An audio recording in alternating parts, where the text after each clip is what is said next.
برادران ملت اسلامی، السلام علیکم ورحمۃ اللہ وبرکاتہ۔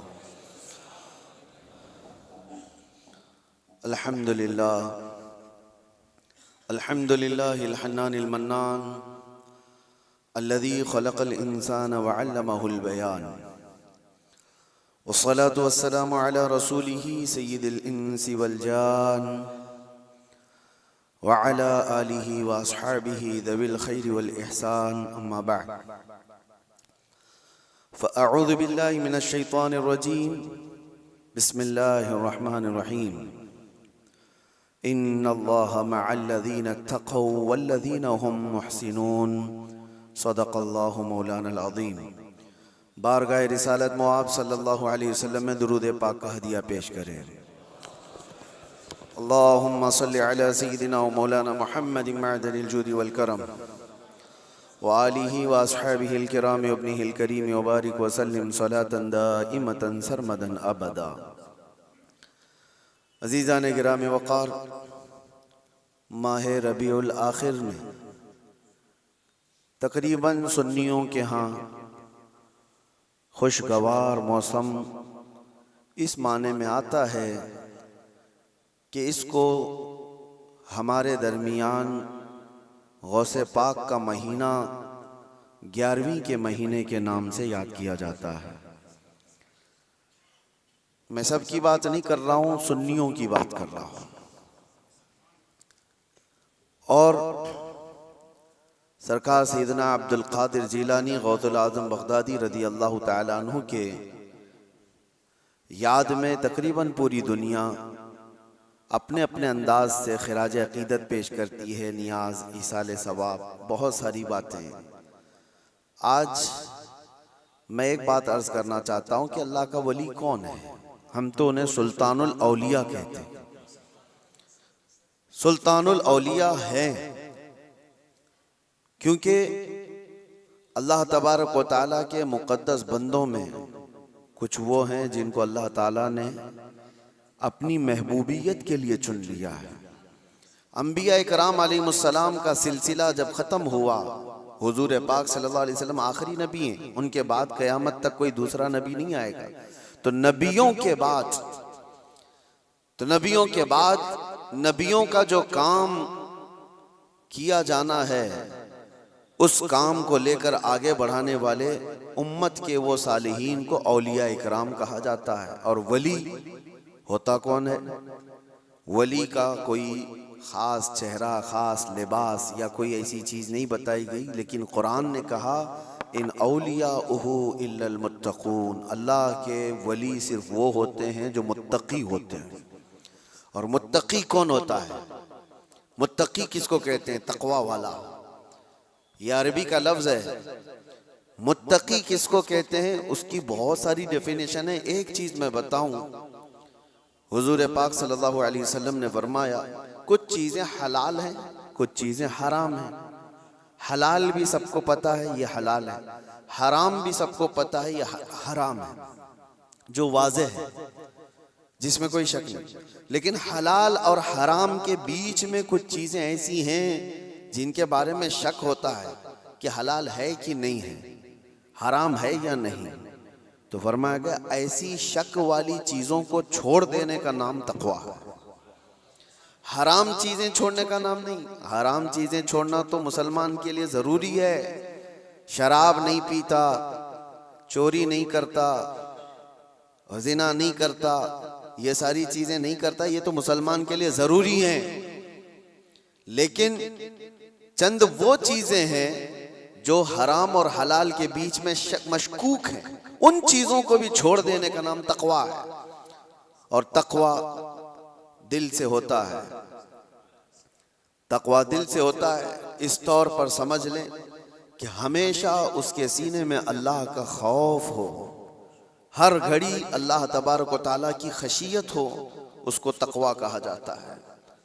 تقویٰ، اور تقوی کے بغیر کوئی ولی نہیں ہوتا۔ تقویٰ سب سے بڑی چیز یہ ہے کہ تقویٰ کراتا کیا ہے؟ ٹھنڈیوں میں بستر چھوڑ کر کھڑا ہو جاتا ہے بندہ اللہ کی عبادت کے لیے، تقویٰ ہے۔ رات کے وقت وہ جب لوگ سو رہے ہوں یہ رب تعالیٰ کے حضور کھڑا ہو جاتا ہے، یہ اللہ کا خوف اس کو بستروں سے اٹھا دیتا ہے، یہ تقویٰ ہے۔ اللہ کا خوف اسے ایسی جگہوں کی طرف دیکھنے بھی نہیں دیتا جس کو دنیا عام طور پر دیکھتی ہے، یہ تقویٰ ہے۔ اللہ کا خوف اس کے سینے میں، اس کی آنکھیں محفوظ ہیں، اس کی زبان محفوظ ہے، اس کا دل محفوظ ہے، اس کے ہاتھ پیر محفوظ ہیں گناہوں سے، یہ تقویٰ ہے۔ اور یہ تقوی کے ساتھ ہی کوئی اللہ کا ولی ہوتا ہے۔ اللہ کا ولی وہ نہیں کہ لٹھ چھوڑ کر کے رکھا ہے بالوں کی، 10 انگوٹھیاں پہن کے گھوم رہا ہے اور کوئی بھی بابا بن کر کے لوگوں کو لوٹ رہا ہے، اس کو لوگ سمجھ لیے کہ اللہ کا ولی ہے۔ اللہ کا ولی وہ نہیں ہوتا۔ سب سے بڑی بات آپ کو میں بتاؤں، حضور پاک صلی اللہ تعالی علیہ وسلم کو چھوڑ کر کے کوئی اللہ تک پہنچ ہی نہیں سکتا۔ بخدا خدا کا یہی ہے در، نہیں اور کوئی مفر مقر، جو وہاں سے ہو یہی آ کے ہو، جو یہاں نہیں تو وہاں نہیں۔ بے ان کے واسطے خدا کچھ عطا کرے، ہاشا غلط یہ ہوس بے بصر کی ہے۔ حضور کو چھوڑ کر کے کوئی ڈائریکٹ جانے والا راستہ ہے ہی نہیں، نبی پاک صلی اللہ علیہ وسلم۔ اب یہ بات میں کیوں کہہ رہا ہوں، کچھ وہ لوگ جو ولی بننے کا دعویٰ کر رہے ہیں، ڈھکوسلا ہے، جن کے ہاں حضور پاک کی شریعت کا کوئی لحاظ نہیں۔ حضور سے اگر محبت ہو تو حضور کی سنت سے بھی محبت ہوگی، حضور سے اگر محبت ہو تو حضور کی شریعت سے محبت ہوگی۔ نبی پاک صلی اللہ تعالی علیہ وسلم کے صحابہ میں صدیق اکبر سے بڑھ کر ولی کون ہے؟ فاروق اعظم کی طرح ولی کون ہے؟ عثمان غنی کی طرح اللہ کا ولی کون ہے؟ حیدر کرار تو شاہ ولایت ہیں، ولیوں کے سردار ہیں۔ تو مجھے آپ بتاؤ، یہ صحابہ میں سے کبھی کوئی ایسا صحابی جو رسول اللہ کی اقتداء کرنے میں پیچھے رہ گیا ہو، کوئی نماز قضا کرتا ہو، شریعت کی دھجیاں اڑاتا ہو؟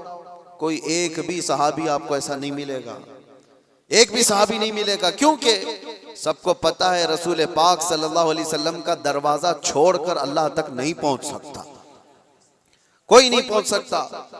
اب میں یہاں پر آپ کو ایک مثال دے دوں کہ بغداد میں ایک بار یہ مشہور ہو گیا کہ ایک اللہ کے ولی دریائے دجلہ کے پاس آئے، بہت عبادت کرتے ہیں، بہت توجہ سے۔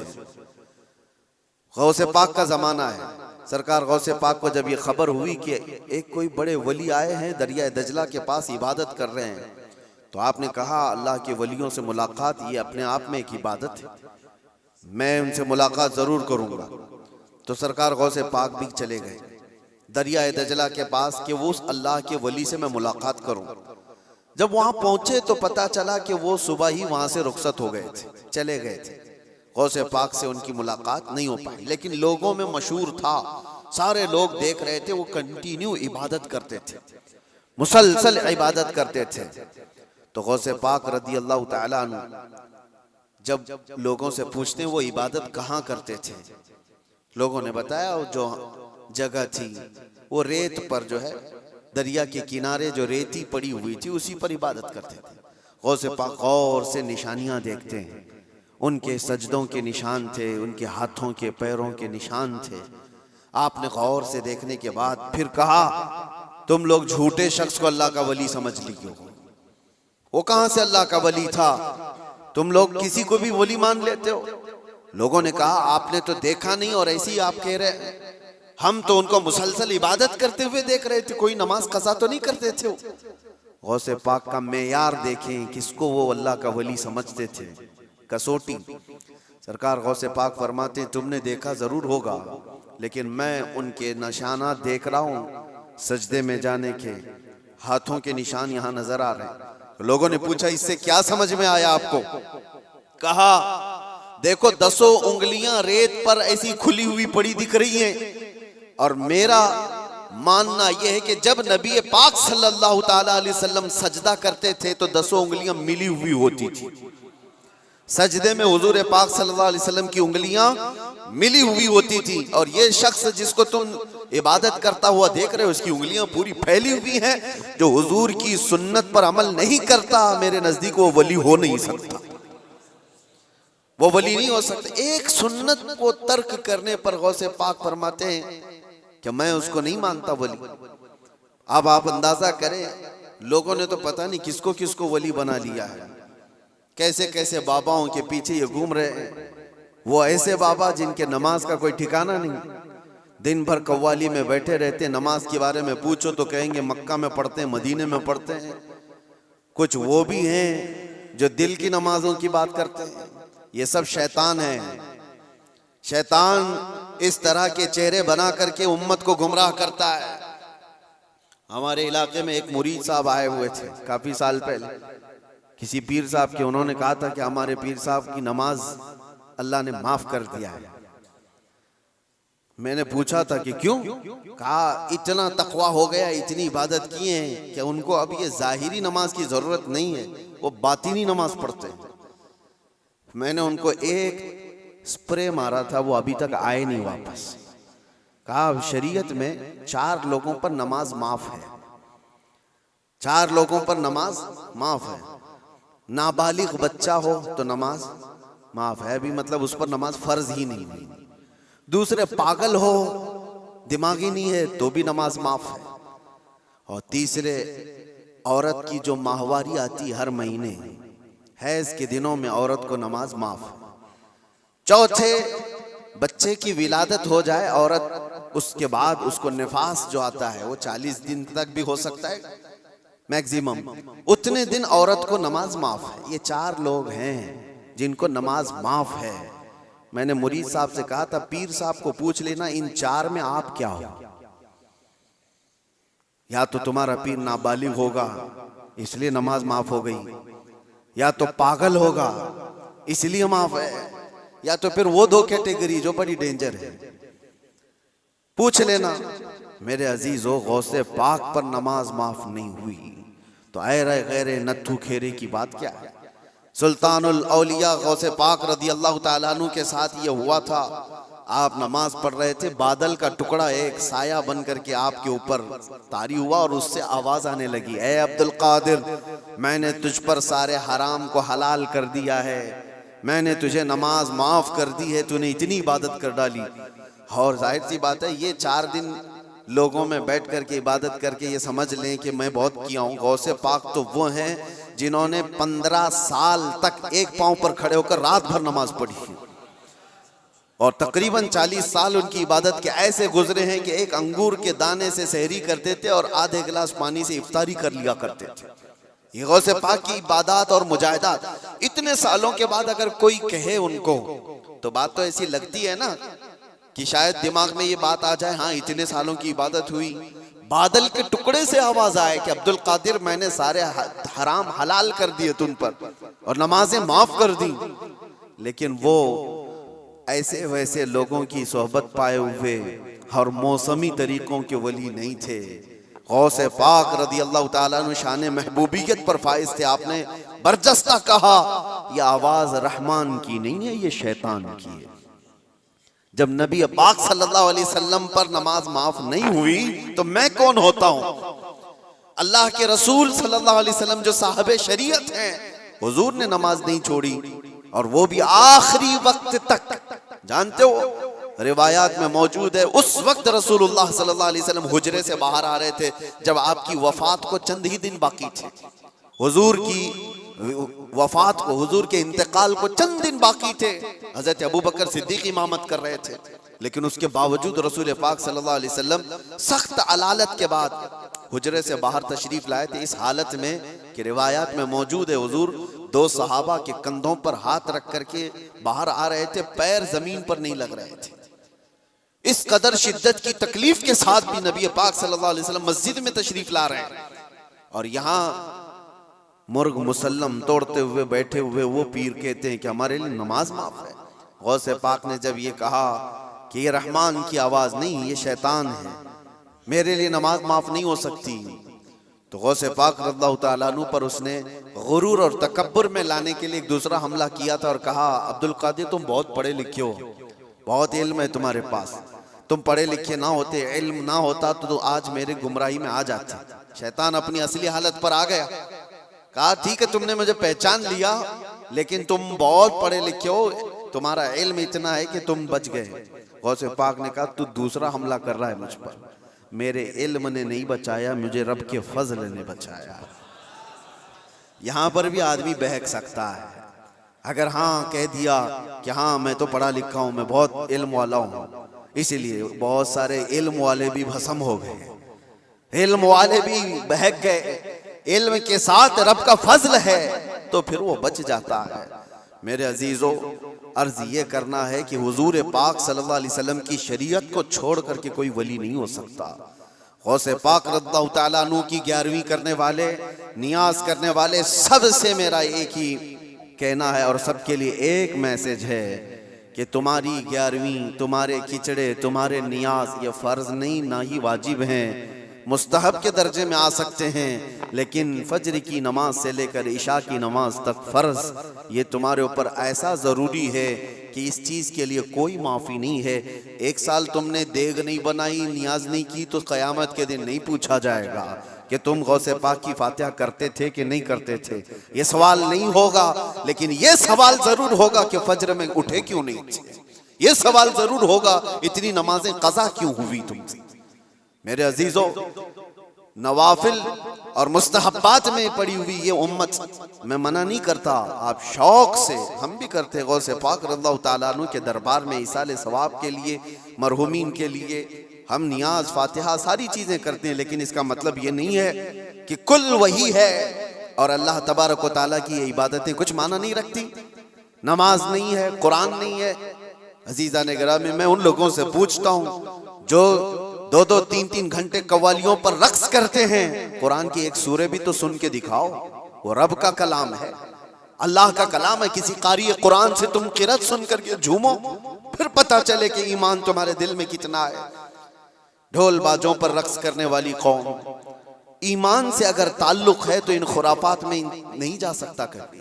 ایمان مضبوط کرو، اولیاء کاملین کی جماعت سے وابستہ رہنا یہ ضروری ہے، لیکن اس کا مطلب صرف یہ نہیں جو بنایا گیا ہے۔ ہم سنیوں پر ایک بڑا الزام یہ لگایا جاتا ہے کہ یہ صرف چادر، گاگر، جلوس، فاتحہ، نیاز، 11ویں والے لوگ ہیں۔ میرے عزیزوں، وہ ایک پارٹ ہے۔ ظالموں نے جس طرح کا یہ ہمارے اوپر الزام لگا کر رکھا ہے کہ یہ سجدے کرنے والے لوگ ہیں، قبر کی پوجا کرنے والے لوگ ہیں، اور مزارات اولیاء پر جا کر شرک و بدعت کرنے والے لوگ ہیں، دنیا کو یہ پھیلا کر کے رکھا گیا۔ ہم اس سے برات کا اظہار کرتے ہیں۔ ہم سنی مزار کو سجدہ تو چھوڑو، ہم رسول کو بھی سجدہ نہیں کرتے۔ سجدہ صرف اور صرف اللہ وحدہ لا شریک کے لیے ہے، عبادت صرف اللہ رب العزت کے لیے ہے۔ سجدہ تو دور کی بات، جھکنا بھی جائز نہیں ہے، جھکنا بھی جائز نہیں۔ ہم اس عقیدے کے حامل ہیں، الحمدللہ مزارات پر جاتے ہیں تو شرک و بدعت کے لیے نہیں، میرے مصطفیٰ کے فرمان پر جاتے ہیں، حضور پاک صلی اللہ علیہ وسلم کے فرمان کی بنیاد پر جاتے ہیں۔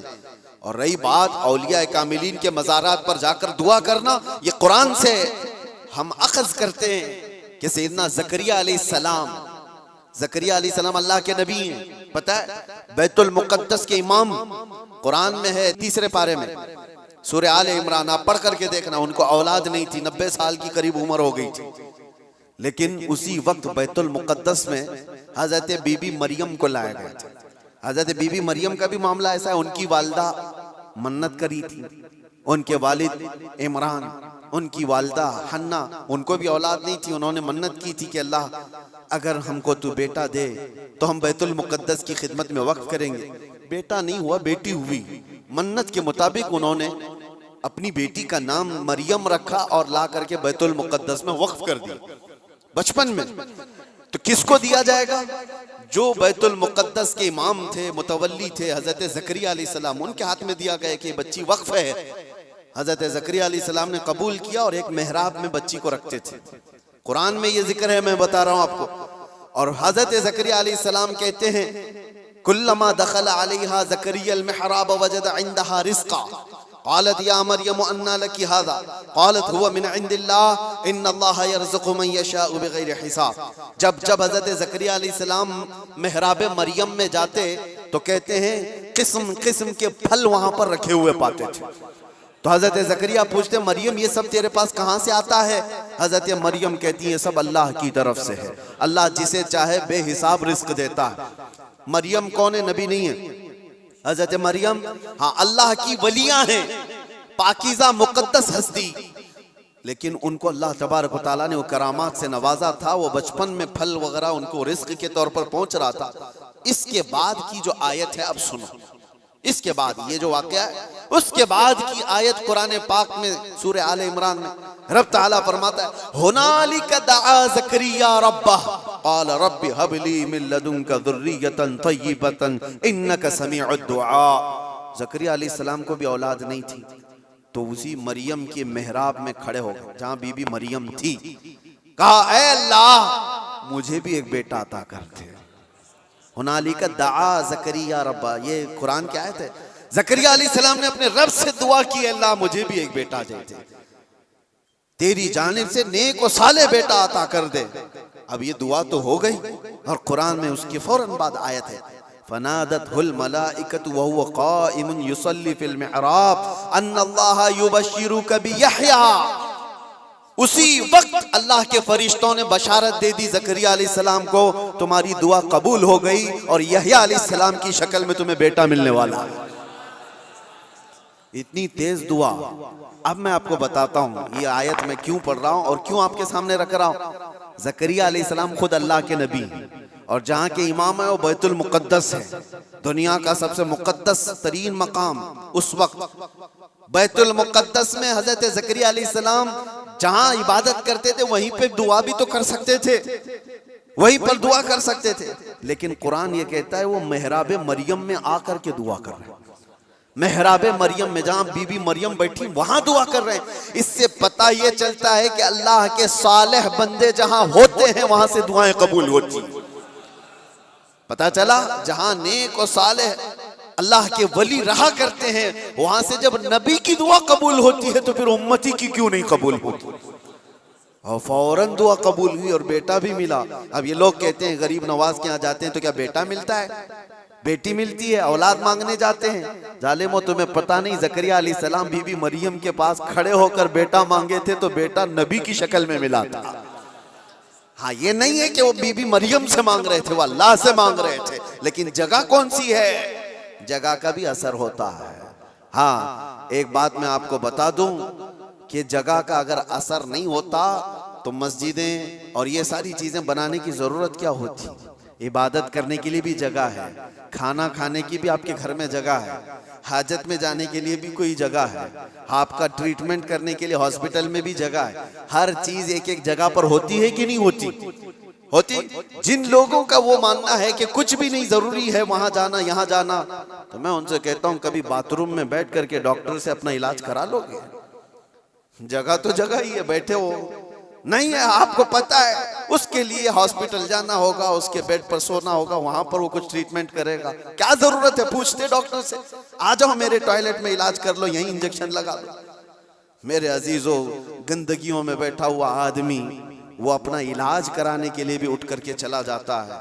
بلا تشبیہ بلا تمثیل میں آپ سے کہہ رہا ہوں کہ ہم پتہ نہیں کیسے کیسے گناہوں میں مبتلا ہیں، یہاں سے نکل کر کے ہم ان پاک ستھری جگہوں میں جاتے ہیں جہاں اللہ کے ولی آرام فرما، اور اس جگہ پر کھڑے ہو کر ہم اللہ ہی سے دعا کرتے ہیں، اور پاکیزہ مقام کی برکت سے اللہ دعائیں قبول کرتا ہے۔ یہ سنیوں کا عقیدہ میں بتا رہا ہوں، ظالموں کا بنایا وہ نہیں پتا ہم کو۔ سنیوں کا عقیدہ یہ ہم ان پاکیزہ مقدس ہستیوں کی بارگاہ میں اس لیے جاتے ہیں، یہ ایک چیز نہیں ہے، ایسی کئی مثالیں ہیں، کئی مثالیں۔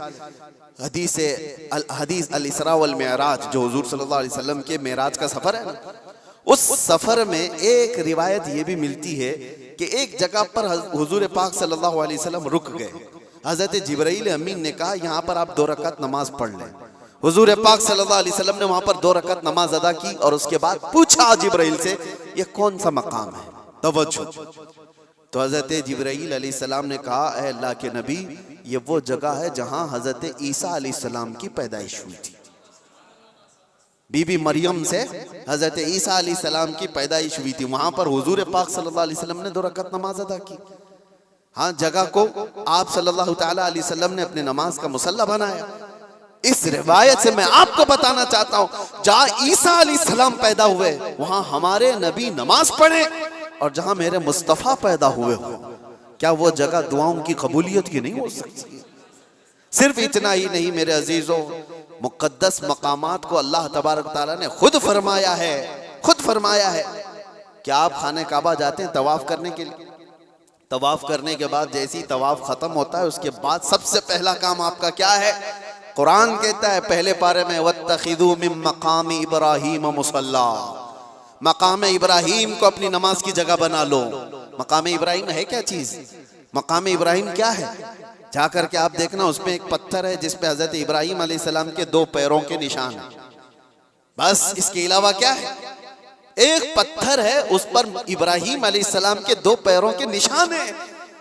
تو اس پتھر کے پاس رب تبارک و تعالیٰ فرماتا ہے تم اپنی نماز پڑھو، حاجی ہو کہ معتمر ہو کہ خالی طواف کرنے والا ہو، 7 چکر طواف کے بعد مقام ابراہیم پر وہ ضرور 2 رکعت نماز پڑھے گا، 2 رکعت نماز پڑھے گا۔ ان کو پتہ نہیں جو اعتراض کرنے والے وہ پوچھتے نہیں کہ پتھر کو عبادت کر رہے ہیں لوگ، یہاں پہ پتھر کو سجدہ کرنے جا رہے ہیں؟ نہیں ظالموں، پتھر کو سجدہ نہیں کر رہے، یہ رحمان کا حکم ہے، رحمان کا حکم ہے۔ اس لیے حکم ہے کہ وہ پتھر اب افضل ہو گیا جس پر اللہ کے نبی کے پیروں کے نشان ہیں، جس پر کھڑے ہو کر ابراہیم علیہ السلام نے پورے کعبے کی عمارت تعمیر کی تھی، وہ پتھر افضل ہو گیا۔ اب آپ سوچو پتھر کھڑے ہونے والے نبی کی وجہ سے افضل ہے تو پھر وہ نبی کتنے افضل ہیں، ہاں ان کے قدم کتنے افضل ہیں۔ ہم تبرکات والے لوگ ہیں اس لیے ہم ان کی نہیں مانتے، ہم تو چھوٹی سی بھی کوئی چیز نسبت کی ملتی ہے تو ہم اس کو احترام سے سر آنکھوں پر رکھتے ہیں۔ آج بھی بحمدہ تعالیٰ حضور پاک صلی اللہ علیہ وسلم کے منہ مبارک پوری دنیا میں دیکھے تو سنیوں کے پاس ہی ملے گی، کیونکہ قدر ان کو ہی ہے اور وہ چاہتے ہیں کہ حضور پاک صلی اللہ علیہ وسلم سے ریلیٹڈ جو بھی چیز ہے وہ عظمت والی ہے۔ اولیاء کاملین کی بات کر رہے ہیں میرے عزیزوں، بہت ساری باتیں ہیں، اب آپ کو میں بتاتا ہوں۔ جو ایک بڑا سوال یہ ہے کہ یہ اولیاء کرام کے لیے کہانیاں گڑھ لیتے ہیں لوگ، کرامت کرامت کرامت کہتے ہیں۔ جو کرامت کا انکار کر رہا ہے وہ قرآن کا انکار کر رہا ہے۔ ہاں ہر ولی کی کرامت تو قرآن سے میں نہیں بتا رہا، لیکن اللہ تبارک و تعالیٰ نے جو فرمایا وہ آپ کو بتا رہا۔ ہم نے کہا غوث پاک رضی اللہ تعالیٰ عنہ، اب چند باتیں میں سرکار غوث پاک کی بتا کر اس اعتراض کا جواب دیتا ہوں۔ سلطان الاولیاء غوث پاک رضی اللہ تعالیٰ عنہ کی بارگاہ میں ایک عورت آئی اپنے بچے کو لے کر، کہا کہ اس کو اپنے پاس رکھ لیجئے۔ آپ نے قبول کر لیا، بچہ تربیت میں آ گیا۔ غوث پاک کی بارگاہ میں رہنا پلنا کس کے نصیب میں ہو؟ چند مہینوں کے بعد وہ خاتون آئی، اپنے بیٹے کو دیکھا، بہت دبلا پتلا، بالکل کانٹی ہو گیا، ہڈیاں نکل گئی۔ ماں تو ماں ہے، دیکھتی ہے بچہ کیسا ہو گیا، سوکھ گیا، کاٹا ہو گیا۔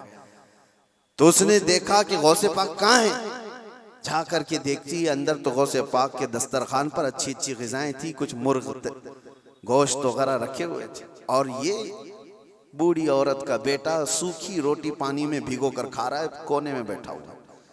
اب ایک ماں کو لگے ہی بات، خود اتنا اچھا کھانا کھا رہا ہے، میرے بیٹے کو پرورش میں رکھیں، کیسا کھانا کھلا رہے اس کو؟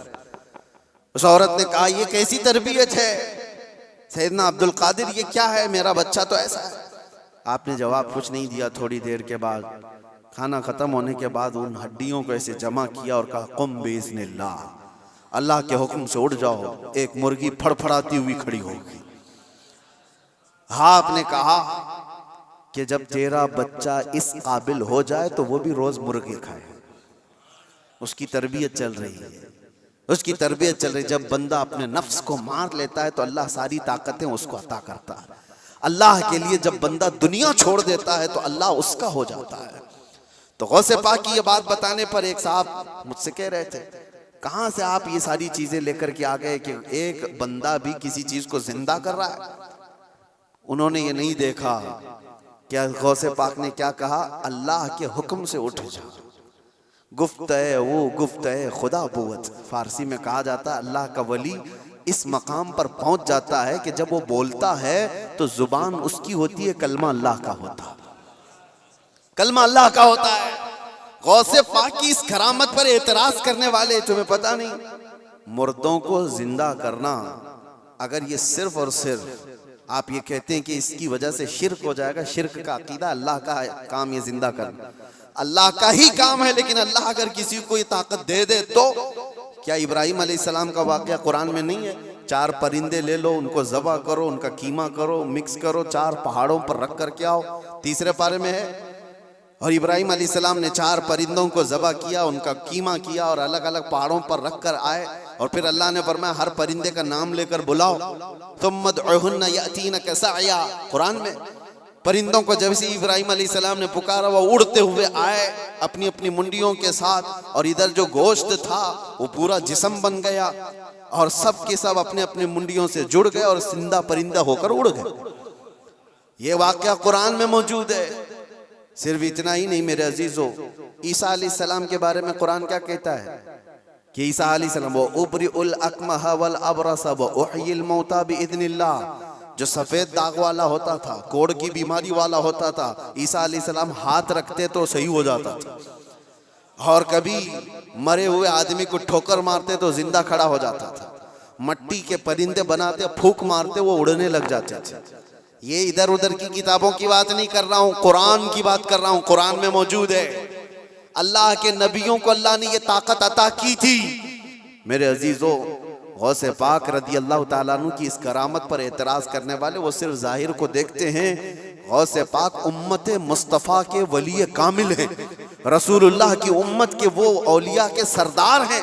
اللہ نے ان کو وہ طاقت عطا فرمائی تھی کہ جب وہ کسی چیز کو ہاتھ لگا دیتے تو اللہ ان کی اس چیز کو پوری فرما دیتا تھا۔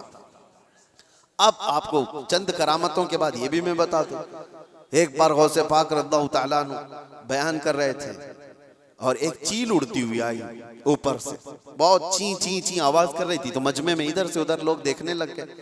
ڈسٹرب ہو جاتا نا، یہاں ہوتا ہے، ابھی تھوڑی سی آواز ادھر آ جائے تو سب کی گردنیں ادھر ہو جائیں گی، اور غوث پاک کے مجمع میں یہ بے ادبی ہے۔ حضور غوث پاک خطبہ دے رہے ہوں اور ادھر ادھر کوئی چہرے اٹھائے تو آپ نے صرف اور صرف گھور کر کے اس چیل کو دیکھا، اس کی منڈی الگ اور دھڑ الگ گر گئی، وہ مر کے تڑپنے لگی، ختم ہو گئی۔ آپ کا خطبہ چلتا رہا، اب کوئی گردن اٹھا کے دیکھتا بھی نہیں تھا، سب غوث پاک کی طرف کہ وہ نگاہ جلال جو چیل پر پڑی تھی کہیں اور بھی نہ پڑ جائے۔ سب کا انہماک توجہ کے بعد جب غوث پاک کا خطبہ ختم ہوا تو ایسا نہیں کہ آپ اس چیل کے پاس گئے، اس کے منہ کو اٹھایا، اس کے دھڑ سے لگایا، کہا قم باذن اللہ، اللہ کے حکم سے اڑ جا۔ وہ چیل پھر سے زندہ اڑتی چلی گئی۔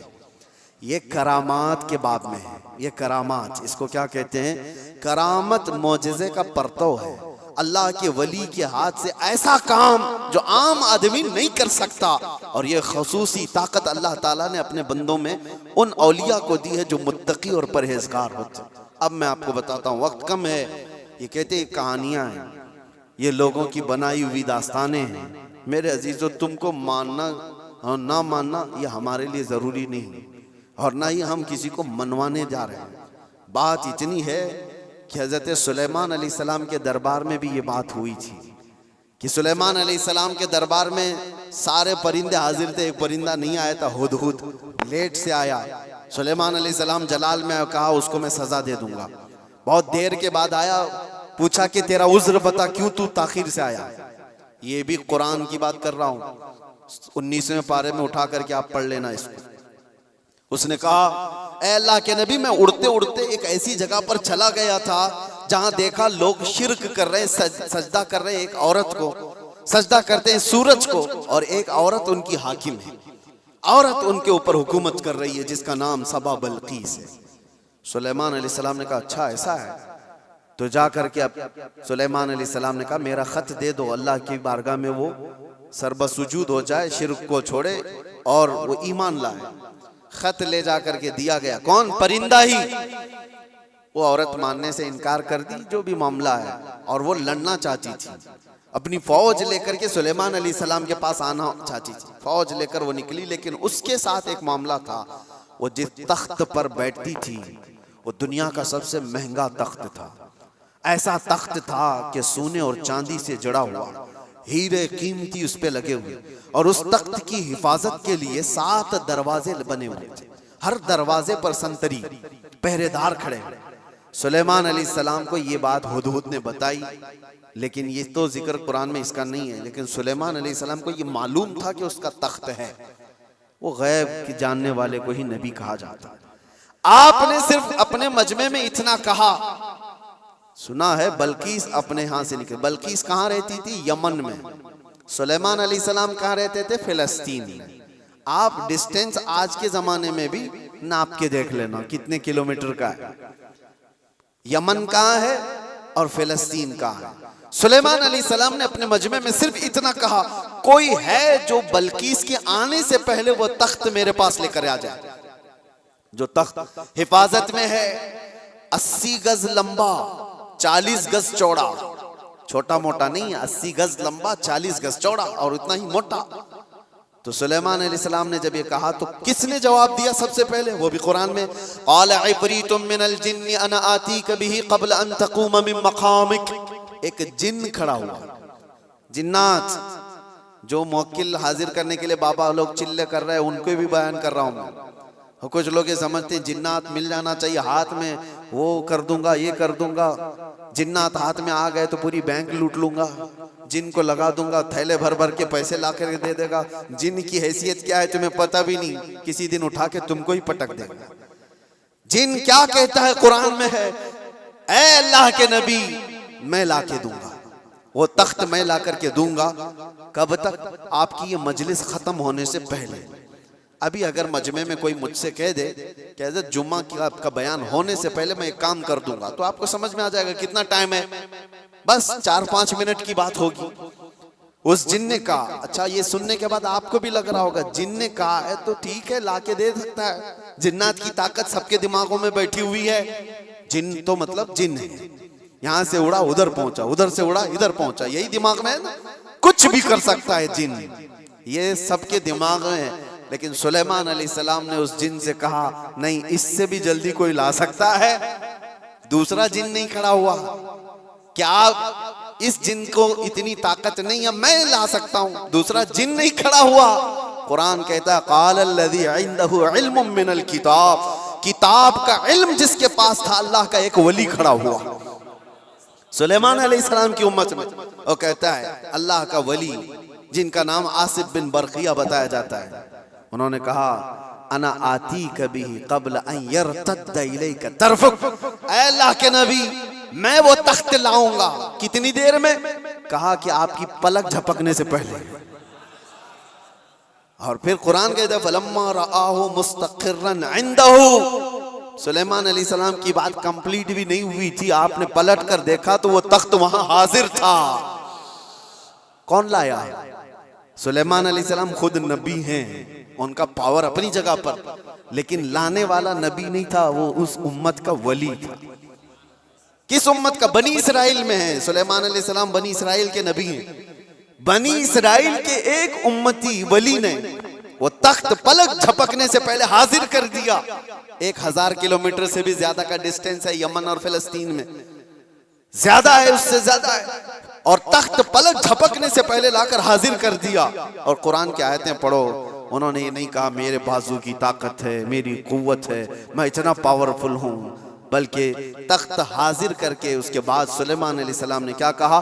ھذا من فضل ربی، یہ میرے رب کا فضل ہے، یہ میرے رب کا فضل ہے۔ اب توجہ چاہتا ہوں، سلیمان علیہ السلام کے امتی، بنی اسرائیل کے ولی، ان کو یہ طاقت ہے، ان کو یہ طاقت ہے کہ وہ یمن سے فلسطین میں پلک جھپکنے سے پہلے تخت لا سکتے ہیں۔ تو بہرحال سلیمان علیہ السلام سے کئی درجے افضل محمد الرسول اللہ ہیں، بنی اسرائیل سے کئی درجے افضل امت محمدیہ ہے، بنی اسرائیل کے ولی کا مقام جہاں تک نہیں ہے، اس سے کئی درجے افضل رسول اللہ کی امت کے ولی کا مقام ہے۔ اور عام ولی کی بات نہیں، ولیوں کا ولی اور سلطان الاولیاء غوث پاک کا مقام کچھ اور ہے۔